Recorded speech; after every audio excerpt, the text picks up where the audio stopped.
Welcome, listeners. Welcome back to another very exciting bonus episode of Oh My Word.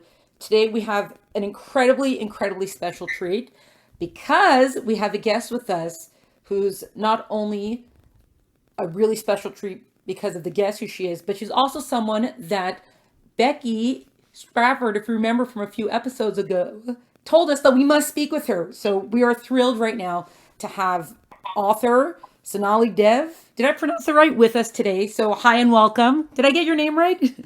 You got my name perfectly right. Hi, everyone, and thanks, Esther, for having me, and Becky for recommending that I come on. It's so fun to be here. Oh, great. We're excited. So let's just get right into it. So you're a romance writer that you write for adults. So how in short, how on earth did you end up to where you are right now?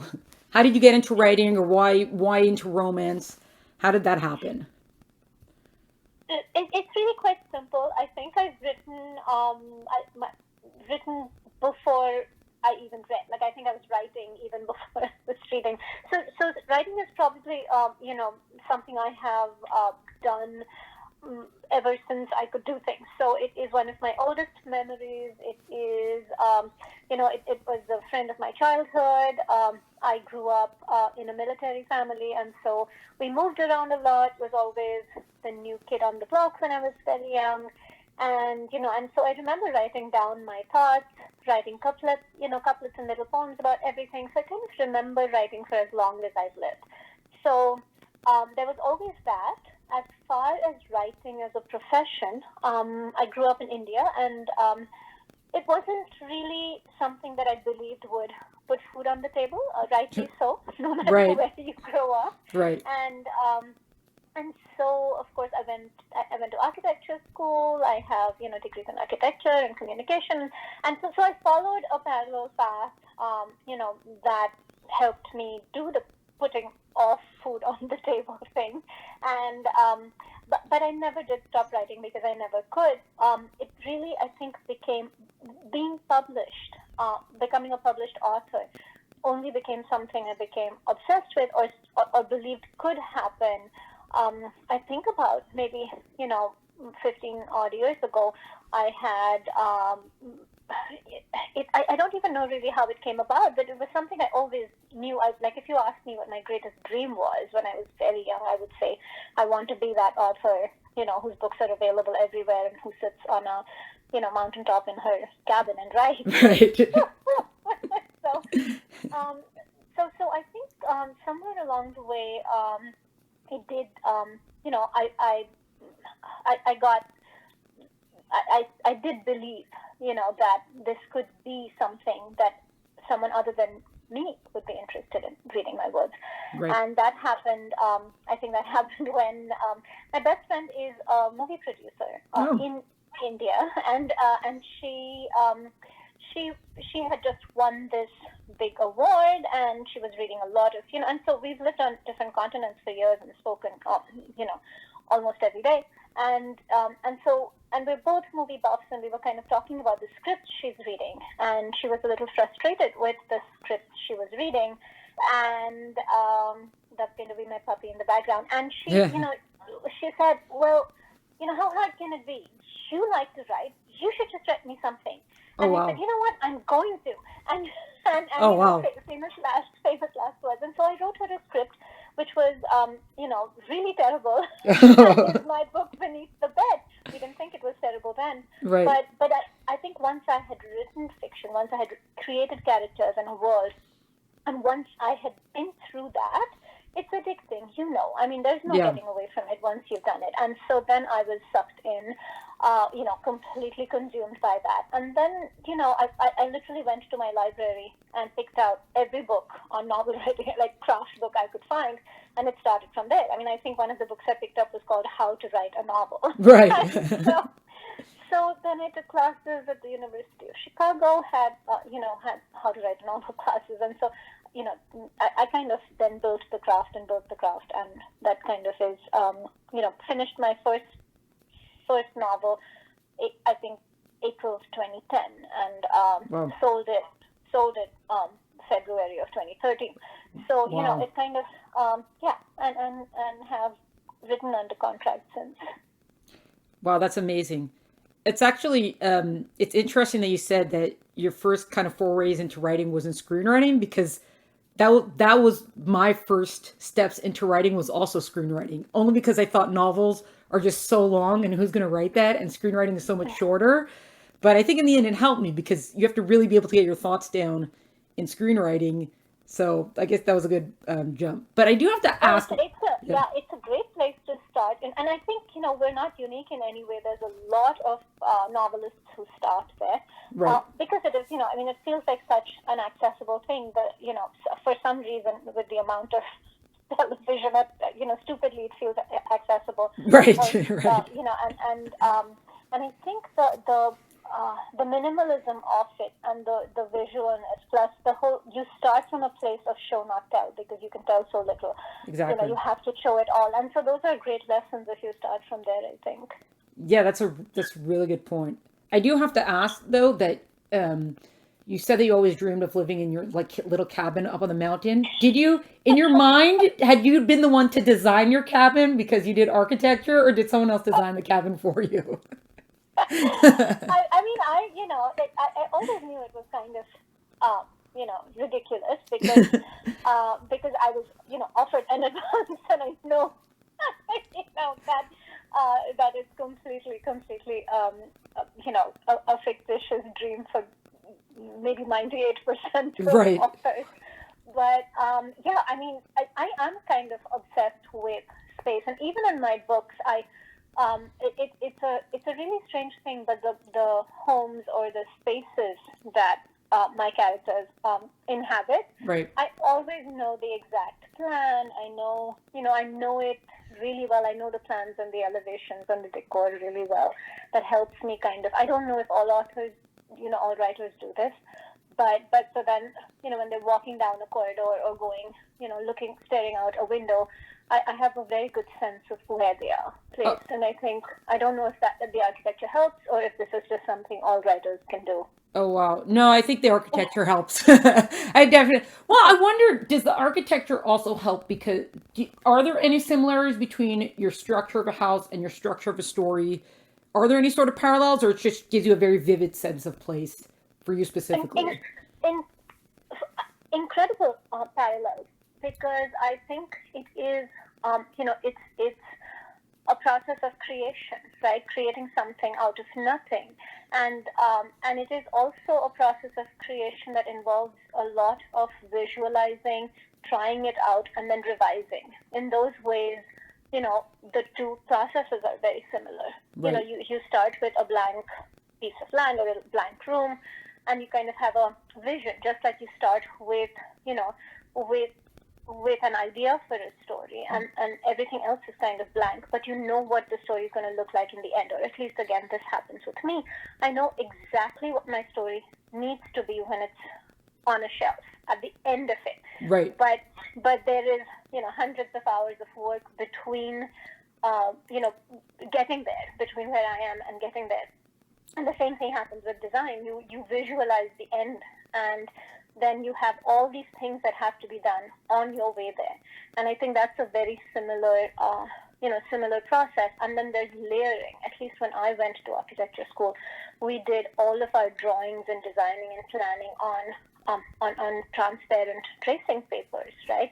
So you Okay. started with, just a structure, and then you kept layering on top as you added things, removed things, moved things around. And I feel like writing, creating a story is exactly like that. You start with, just your basic foundations of character and plot, and that basically is nothing until you've filled it all in and you've given it all character and you've made it all mean something.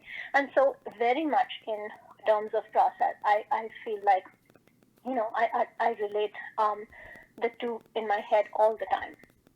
It's so true. That is such a good point. Well, does that make you more of an outliner also? Do you start with a bunch of outlines or not necessarily? You can have them in your mind without having to write them down. So I have an outline process that's entirely arc based.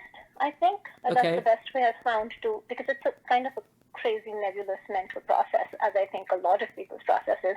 Right. But what, the best way to explain it that I've found is that I know I know what this person, what these protagonists are missing, because every story is the story of someone who is not comfortable in their skin, making a journey to where they are comfortable in their skin. At its heart, that's every single story. And so I know what is wrong with this person. Right. Whether it is something that's broken in their past, or it is something about how they can't reconcile who they really are to what their surroundings expect them to be. Whatever is wrong, I know what is wrong, and I have a vision for where I want them to be at the end of the story. And so the rest of the story is just having them battle everything that gets in their way and defeat it, right? And so my arcs are very much in terms of that. So I will know what is wrong. I will know what is right. I will know who that character is, and then I have all the points along the way where ideas and who they are being challenged. And sometimes it's just as simple as, her heart breaks, or it's just as simple as she learns something really important about X thing. So that's the level at which I outline. And then when I'm doing this with a couple protagonists or more, then there are points at which it intersects. There are things one person does that changes things for another person. And so that's the level at which I outline. I can't outline at scene level, or I cannot outline, anything more than that, because then when I sit down to write a scene which I have already outlined, then there's no magic to happen there, right? Then I feel kind of lost. Oh, And that's so so true. that's kind of my process. I know these big points along the way, which now I've learned can be called turning points. But so I know where they start, I know where they end up, and I kind of know where I need to turn things. Wow, that's great. It's actually interesting because the way you're describing different things that you're describing right now, it sounds like the kind of arc that almost any character can take, and yet your Mm-hmm. books are classified as romance. So is it just because, sort of like in film, anything that has a happy ending is kind of considered a comedy, even if it's not Rom-com, yeah. necessarily like right. So it's like even if it doesn't necessarily make you laugh, they still call it a comedy because it has a happy ending. So Yeah. would you say your books are it's a book, but they happen to classify it as a romance because there is a strong romantic element to it, or are you glad for it to be just called a romance? Do you know what I So, mean? so Yeah. there's a few things here. Technically, as a definition of the genre, there's only two things that have to happen, and one is that that the central arc has to revolve around a love story, Okay. which means if I just removed it, then the story would have to alter greatly. And then the other thing is that the end has to be hopeful. You cannot kill off both protagonists. Okay. You know, so Unless you're Nicholas so I Sparks, mean, yeah. exactly. So those are the only two things. And if you look at and the romance genre is huge and and voracious and Right. very versatile. So you could find you know two books that are completely different in terms of subject matter, of language, of setting, of everything, right? As long as it's well, I don't even want to say it nowadays. It's not only true, but it's as long as its protagonists, um, tracing an arc of love, Right. which to me is really, so when I write them, I write it in a way of, how I'm seeing it is that there's a person, or and often two people who are in a place in life where they are they're not okay, and by that I mean they're not in a place where they're whole enough that they can let love into their life. And I feel like this is true of of real life, very Right. true of it. We Right. find things when we are at a place of readiness for them. And so these stories start when these protagonists are not okay, or something is broken, something needs space and time and attention, and they haven't given that. And the journey is to get to a place where you love yourself enough that you can believe that other people love you. And so you're in a place where you let love into your life. And to me, that is the arc. But seen from the outside, that can feel like it is the story about the love. And love is a character often in these stories, because each love has its own texture and all of that. Notwithstanding, that's the journey. So I don't think at least in the books I've written thus far, and I think in books I always want to write, I don't think you could, I want to change that. It Right. is, the journey of a human being making their way to wellness, right? Making their way to a place where they believe themselves lovable, and therefore they believe when love happens to them. And so in that way, they are a journey of love. And I have no interest in writing, because to me a story that does not end in a hopeful and happy way is an incomplete journey just in terms of life, because we are like that with life, right? I mean, do you stop when there's a failure or where there's grief? You don't stop Right. at that point, right? That means there's more to go. Right. And so I just think of it in terms of never wanting to write a story that does not end where people are okay. And so so killing off a protagonist is kind of a waste of my time as a reader, Oh. as a writer. And so in those two ways is, I think, really what the romance genre is. And I'm very, very I own that wholeheartedly. Okay. I absolutely have no interest in writing something outside of that. But having said that, my books do also, as you said, that is also a general that is also a general journey, and so my books are not only, they're often classified as crossovers between what is horrifically called women's fiction and should be called general fiction, Right. but that cross over between general fiction and romance, and that is simply a matter of also motivation in terms of story, because I think every story is either motivated by money or love, right? I mean, I would be hard pressed to find a story that's motivated by a third thing at its heart. Right. And I kind of find it more interesting and personally meaningful to follow the arc of love. And my books are often about familial love, friendship, those things, along with, and self-love, along with romantic love. Right. So it sounds like love is sort of the catalyst and also kind of the guide for the way the story is going to turn, is that this is what's either causing their self-discovery, or this is what's guiding their self-discovery or their journey or whatever the character is going through. That sort of sounds like, yeah. And as I said, I feel like the love follows. It is the self-discovery that makes the love follow. But the love story is almost the vehicle we put self-growth in. Which is to say, if I'm at this point of awareness, then I can fight for something. And so that love story gives me something to fight for. But really, it's about me getting to a point where I believe I should or can even fight for something.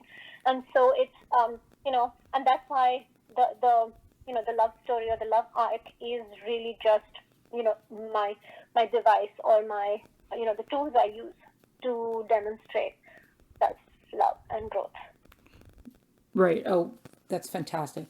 Because I think I saw also a study somewhere once that romance, I think, is like the third top selling genre or something. A lot of people kind of consider, romance, and then it realize how massive it is, because everyone thinks of romance as just, I guess, maybe like a Harlequin romance. They don't realize that there's a whole, like you said, it's a massive category. You can fit so many types.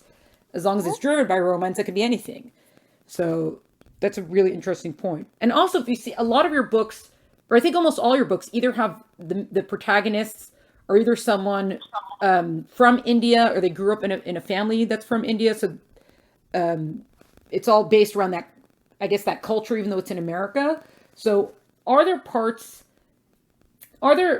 like culturally, are there certain things about the way either like romance or dating or things like that, the way they work in India or an Indian family, that is either very, very similar to the way American work, or very, very different? So have to bring that to the reader. Like, I know this might not make sense to you, but this is the way it works in this kind of setting.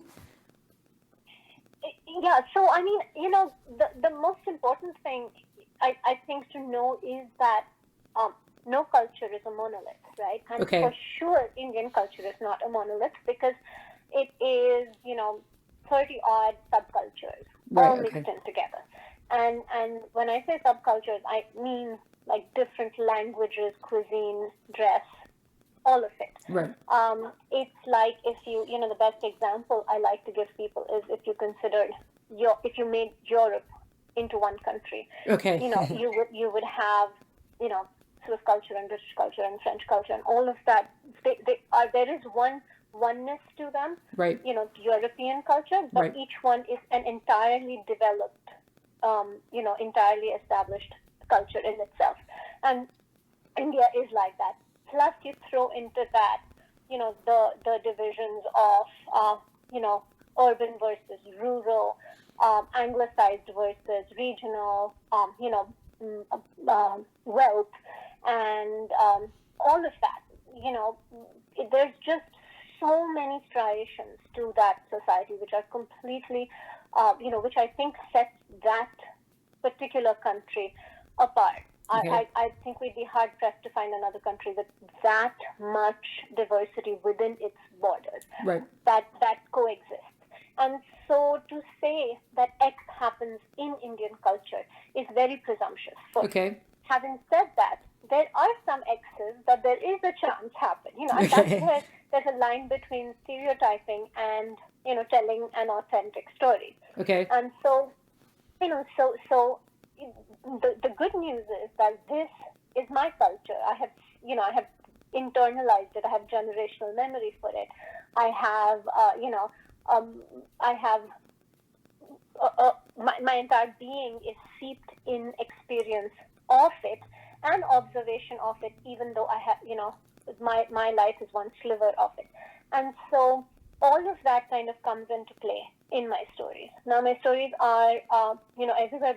You're right. They are, there are Indian protagonists, there are Indian American protagonists, and those two things also are different. Right. Which is not to say every Indian American, lives the exact same life and has the exact same values and dates in exactly the same way. Right. It's different, based on, again, where is your, who is your family? So if you're raised by parents who grew up, say, in Bombay versus Delhi, and they're both urban. Now throw into that if your parents grew up in, a small, 10-hutment village. So there is that whole, naturally you're not going to have the exact same experience, right? Right. If your parents are from, are from Mumbai, and a certain kind of subset or a certain bubble in Mumbai, then you may have more common, in terms of, experience, more in common with someone whose parents were from New York or San Francisco than you might even have in common with someone whose parents are from India, but from, a really small hamlet somewhere. So it is really, what I'm doing is I'm telling the story of a particular person from a particular, setting, social setting, or from a particular culture. Right. I'm not saying this is all of it. And so, so that is a thing to remember. And I think that's the problem that happens when people open a book expecting it to be an Indian book. Right. And a few bad things happen because of that. One is that there is this check marking. Oh, I read one Indian book, and now I get the Indian culture. I mean, literally, I have people who say this to me. Wow. I've read, X. And so everything is from the lens of that X. And so, but you don't do that when you're reading, say, books with white protagonists. There is a neutrality in your mind that's built in, and I think the journey for us as a culture, as a reading culture, is to take a story as that story, and to not take it as an Indian story, and then to think, oh, does this apply to all Indians? And the next time you meet an Indian person, you see them from the lens of that story, right? Because there's something just essentially flawed about it. So I hope that answers your question. I know I went all over the place. Yeah, no, that's actually, I'm really glad that you explained it like that, because it was such a generalized question, and then you really showed that it can't be generalized, because there is so much to factor in, which in a way also sort of answered what I was going to ask about next, is that in a romance we know that the two people are going to end up together, assumedly. So how do you keep it fresh or different? It sounds like, well, because every person's journey, all you have to do is change the angle that you're telling the story from, and already you have a whole new journey there because their backgrounds are different and the way they approach things are different, and all those other things. Or I'm not sure whatever else you'd have to add to that. That how do you, just because it's a romance doesn't mean it's the same story necessarily. Exactly. I mean, it's in a crime novel or in a mystery novel, you see you see a crime happen or a murder happen in chapter one, Right. and it's going to be like, you would be really angry if it's not solved by Right. the last chapter. Right. But the reason you follow along is because this particular crime is very individual to this book, and there is a you really enjoy following along in the unraveling of those knots. Right. And I think it's very similar when you're reading a romance novel, is that and there is there is a safety in knowing that you're not going to be left at the end of the story devastated because horrible things happen to these people that you fell in love with and followed. Right. You know that they're going to get the happiness they deserve. And of course, I think that has to do with all of us wanting our own happiness. Right. So, which is why we're following these journeys. But I think the best romance novels are the ones in which, as you're reading, you're going, I have no idea how these two people can ever be together, or I have no idea how this person who is so miserable or so blocked off or so blind to things Right. that are that they themselves are. You start at that point and you have no idea how this person is going to be someone who is lovable and who is open and who falls, right? Right. And all of that. And it's that journey. How is this going to happen? And the best ones are where you don't believe it's going to happen. Right. But at the back of your mind, they're going to pull it off. And so those are the best journeys, in romance novels are the ones that surprise you. And, and while surprising you, also give you the things that you enjoy along that journey. That's great. That also shows how you could bring in suspense or a sense of mystery into these A stories. lot of it, yes. Yeah. Oh, that's wonderful. I am curious. Do you read a lot of romance, or because you write so much romance, do you also make sure to read in other genres, because? I do read. I read across genres, but I do read a lot of romance. Often now, there is a reason why I write it. These are the Right. stories I love. Okay. I'm really not. Any story, I want there to be, because I think it humanizes the characters. When we see, in all genres, it's the people that we love, or the characters and the protagonists we love are the ones who, other people in their lives love, or who know how to love. And so, for sure, no matter what genre I'm reading, I want some journey of relationships to be there. So even if it's not man-woman love, or woman-woman love, or man-man love, what I mean is if it's not romantic love, Right. I at least want there to be a love story between sisters, or mother-daughter, mothers and daughters, or fathers and sons, or whatever. There has to be some journey of emotional connection. That's a book that doesn't have that really is not a book that kind of holds any interest for me. But I do really, really enjoy. I enjoy my romance. Yeah. I mean, I love the promise of them getting together in the end.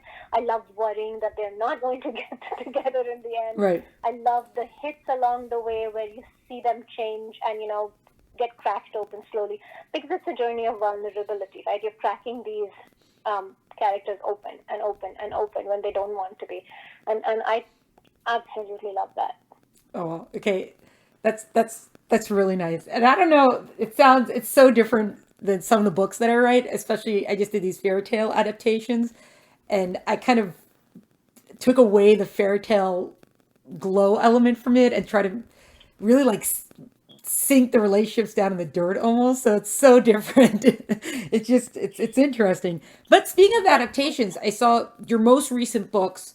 Your most recent one that came out, Recipe for Persuasion, and then the one before that, which I think is still part of, even though they're companion novels. So theoretically, it's technically part of the same series, even though they can both stand alone. So those are both, it seems, sort of Jane Austen adaptations. But when you're approaching that, was it, I want to write a Jane Austen adaptation with, my unique Indian protagonist, or was it just this is an interesting way of telling the story? I'm gonna write a book that's inspired on this kind of story. No, Jane Austen.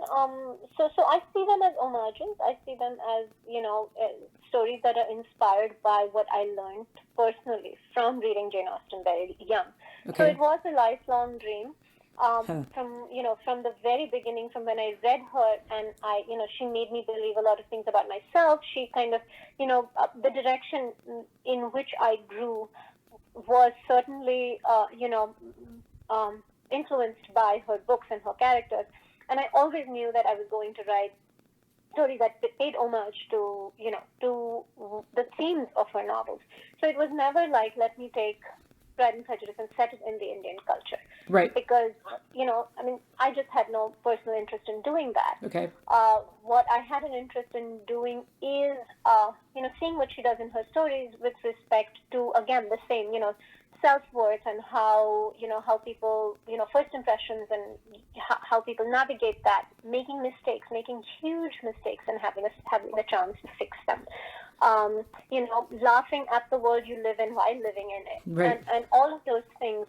So I think my books are more, they're definitely my stories. You never have to have, read Jane Austen to read them because they're very much their own stories. Right. But if you have, then, all you will find is hints and breadcrumbs and some connection points and hopefully thematic, parallels.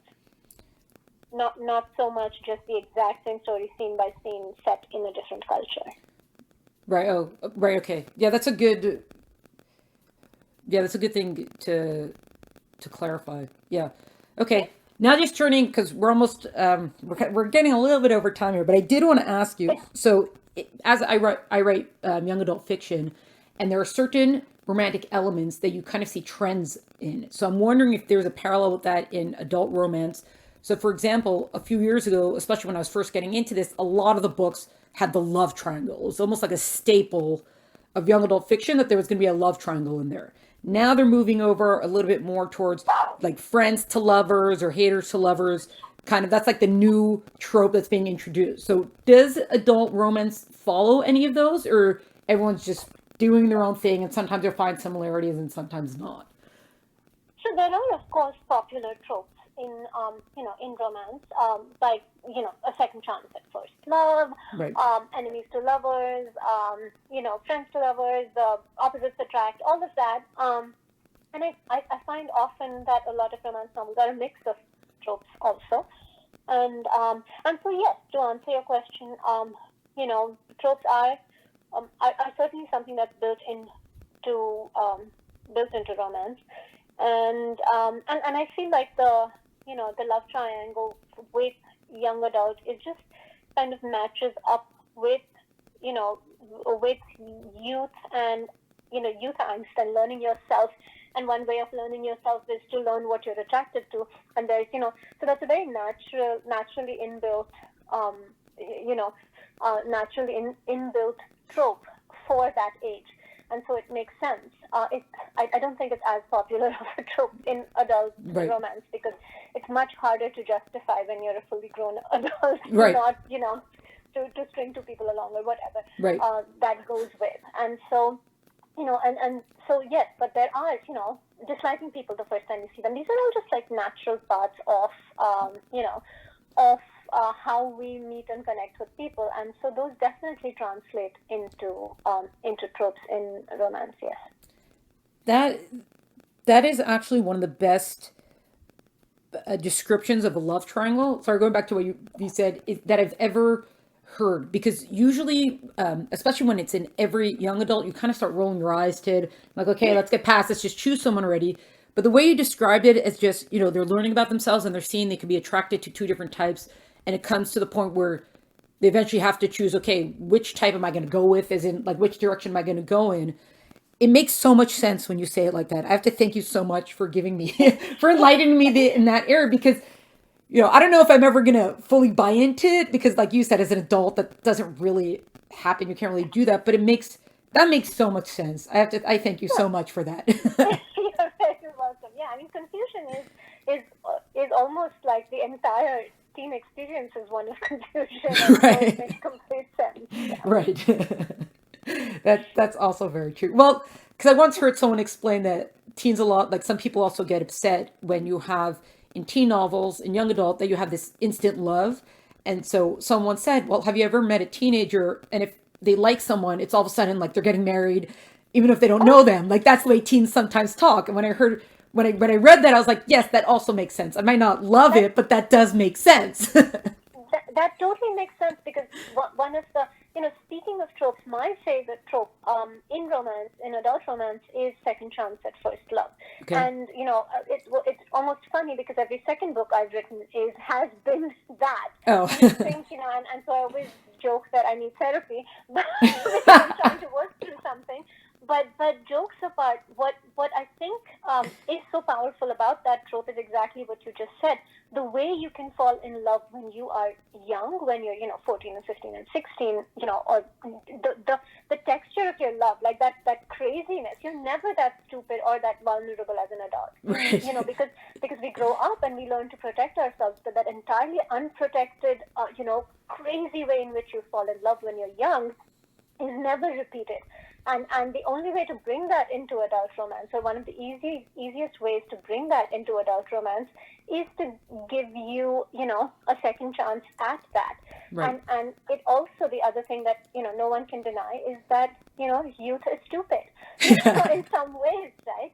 You have that passion and that intensity of feeling without any of the maturity to know what to do with it. And most Right. early loves fail because you don't have the maturity that it takes to go with it. So a second chance at first love is taking the intensity and bringing the maturity and then marrying those two in a trope in adult romance. So both those things are related. Right. What that oh my I feel there's so much more that I feel that we could cover on this, but we do have to wrap it up. I just want to conclude with I always ask what if you would fill in the blank of either I love it when authors or I love it when publishers, I love it when stories do X and then the opposite of that. So do you have a fill in the blank for that? I read with the sole purpose of feeling things Okay. and of, seeing myself and how I was thinking about things differently. So any book that makes me bawl and laugh, like both those things, and often those two things together, Right. and when it either reinforces something I already feel or makes me see something completely in completely new ways, that's what I'm looking for when I'm reading. And so that's what I love when I'm given that. And too often I feel like publishing makes safe decisions when that's what they really want, because it's a hard thing to find in writing. So for sure that. And then what I don't like is the 120th book that does exactly the same thing, Right. Yeah. which which is which feels safe. So That's a yeah, that's great. Okay, I have to thank you so much for your time. Thank you so much for speaking with us. It's been an absolute delight, an absolute pleasure, and a happy ending, I think. yeah, thank you so much. Yeah, this was so fun. All right.